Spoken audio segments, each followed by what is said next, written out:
से मरे न बानर से मरे, यानी पशु से।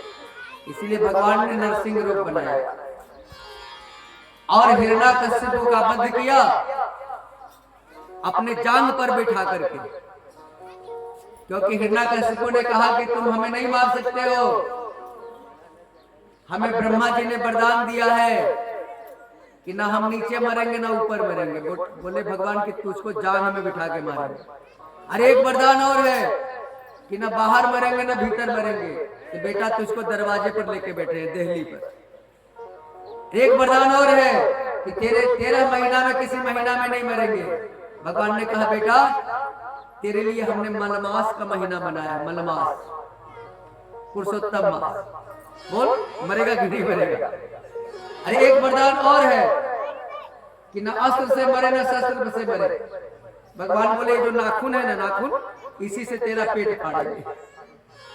सारे वचनों की रक्षा करते हुए भगवान ने हिरण्याकश्यप का पेट फाड़ा, अतड़ी को निकाला और गले में माला पहन ली। अब तो भगवान का विकराल रूप हो गया। सारे देवता प्रार्थना कर रहे हैं, भगवान ठंडा ही नहीं हो रहे। लक्ष्मी मैया के पास गए, माता जी अपने पति को मना लो, भयंकर रूप बनाया है।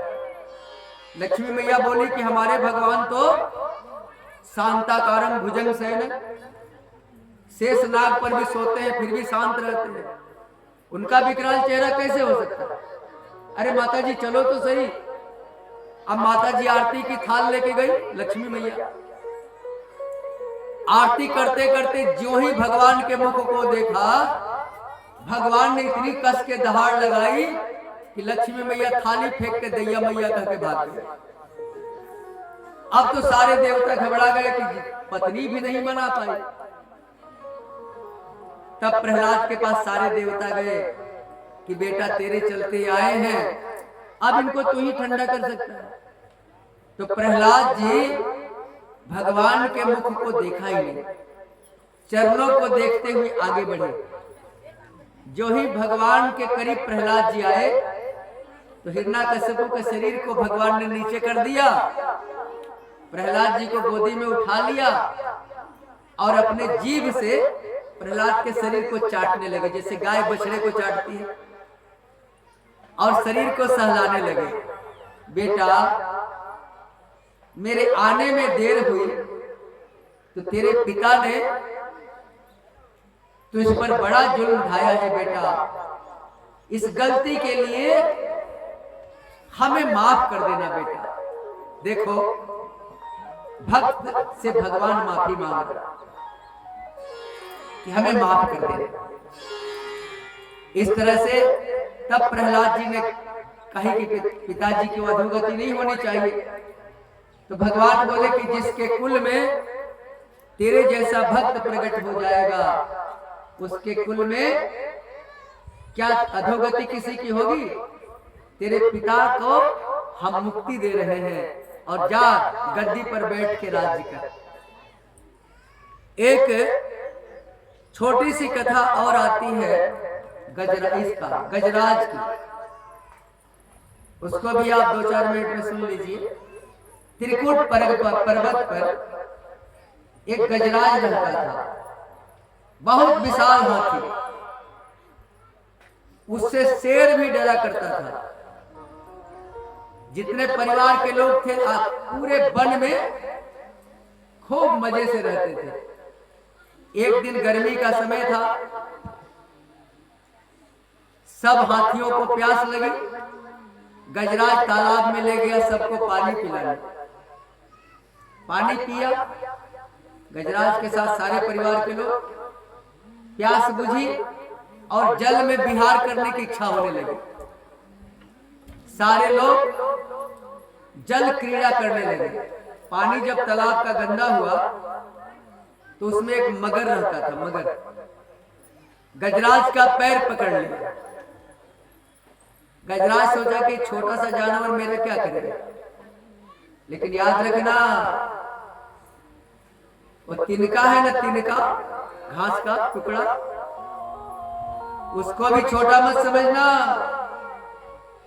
तिनका कबहू न निंदिए जो पावन तर हो, पैर के नीचे रहता है।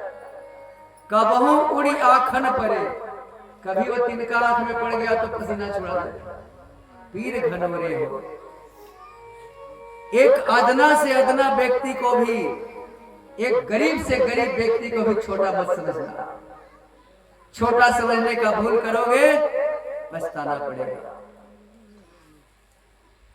कभी भूल ऐसी मत करना। वक्त पर कब किससे काम पड़ जाए। कहावत तो है कि वक्त पर गधे को भी बाप कहना पड़ता है, और तुम आदमी का तिरस्कार कर रहे हो, मूर्ख हो। एक न एक दिन सबको सबसे काम पड़ना है। अब मगर तो पैर पकड़ लिया, हाथी पैर छुड़ाना चाहा, मगर तो और खींचता चला गया पानी में। पूरे परिवार से हाथी ने कहा, रे भैया जरा निकाल। पूरा परिवार मेहनत किया, नहीं निकाल पाया। सारे परिवार के लोग बोले कि भैया तू तो मर रहा है, अब कई दिनों से तेरे पीछे हम भूखे क्यों मरेंगे। सारे परिवार के लोग गजराज को छोड़ के चल दिए। इसी का नाम है दुनिया। सुख के सब साथी दुख में न हो। विपत्ति जब पड़ती है ना, तब पता चलता है कि कौन अपना है और कौन पराया है। जब तक सुख में रहोगे अच्छे बुरे का पहचान नहीं हो पाएगा, विपत्ति में पहचान है। अब करुणा भाव से भगवान को पुकारा गजराज। दुनिया समझ में आ गई। भगवान गरुड़ पर बैठ करके आए। जब भगवान को आता देखा हरि को, तो डूबता हुआ हाथी एक कमल का पुष्प सूंड से उखाड़ा, सूंड से कमल का फूल, और कमलाकांत के चरणों में चढ़ा दिया। भगवान के यहाँ मंदिर में कथा में खाली जाओगे तो खाली लौटोगे। भगवान के चरणों में पुष्प अर्पित किया, और तब भगवान ने हाथी के सूंड को पकड़ी, बाहर निकाला, गजराज को सुदर्शन, मगर को सुदर्शन से काटा, गजराज का उद्धार किया। अब परीक्षित ने कहा, बाबा ये हाथी कौन था कि जानवर होते हुए भी इसके अंदर ज्ञान था। भगवान का स्तुति किया। तब सुखदेव बाबा कहते हैं कि हाथी कोई साधारण नहीं था। इंद्रधुम्न नाम का राजा था ये हाथी अगले जन्म में। अगस्त मुनि गए, प्रणाम नहीं किया तो अगस्त मुनि ने श्राप दे दिया, जा हाथी बन जा। सिंहासन पर बैठा था। बोले बाबा तूने तो श्राप दिया, मेरा उद्धार कैसे होगा। तो जा भगवान का नाम लेना, तेरा उद्धार होगा। अच्छा बाबा ये मगर कौन था। तो ये मगर था हाहा हु नाम का गंधर्व। देवल ऋषि सरोवर में नहा रहे थे, तालाब में, पैर पकड़ लिया जाके और आगे हंसने लगा, कैसी रही बाबा। तो देवल ऋषि ने श्राप दे दिया कि जा तू मगर बन जा। पैर पकड़ा है, भगवान का भजन तुमने गड़बड़ा दिया, मगर बन जा। तो हु नाम का गंधर्व बोला, बाबा हमारा तो काम था हंसी कराना, आपने तो श्राप दे दिया, हम तो मगर बनेंगे, उद्धार कैसे होगा। तो जा बेटा भक्त का पैर पकड़ना, तेरा उद्धार हो जाएगा। तो हाथी का पैर पकड़ा, मगर का भी उद्धार हो गया और हाथी का भी उद्धार हो गया।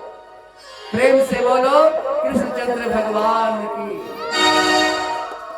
अब हम लोग आरती करेंगे, प्रसाद लेंगे और अपने अपने घर को जाएंगे।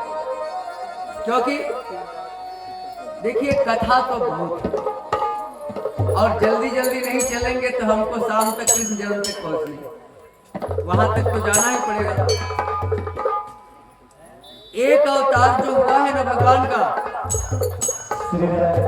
चलिए सामने सुनाए आरती। सभी लोग आरती के लिए खड़े हैं।